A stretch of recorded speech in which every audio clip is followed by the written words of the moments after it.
కామారెడ్డి జిల్లాలో రైతులు పోరుబాట పట్టారు. ధాన్యం కొనుగోలు జాప్యంపై ఆందోళనకు దిగారు.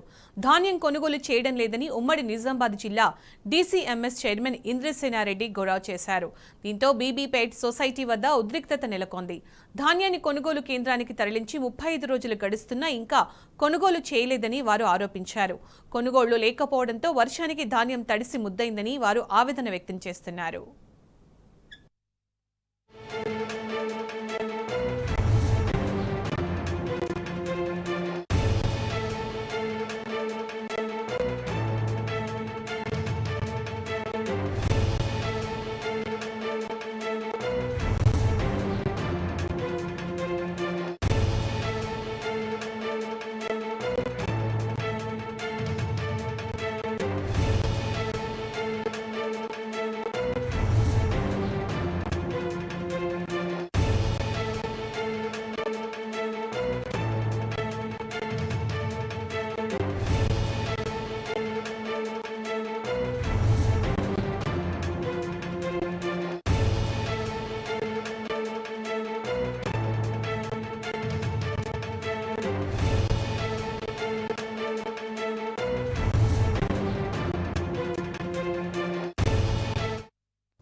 జగిత్యాల జిల్లా కోరుట్ల మండలం ఐలాపూరు గ్రామ ఉపాధి హామీ కూలీలు తహసీల్దార్ ఆఫీసు ముందు ధర్నాకు దిగారు.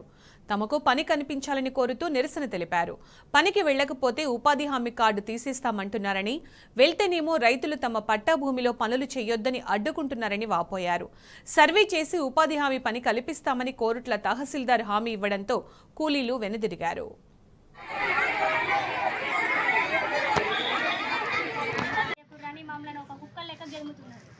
పనికి రాకుండా జాబ్ కన్నా మెరుగుతామంటారు.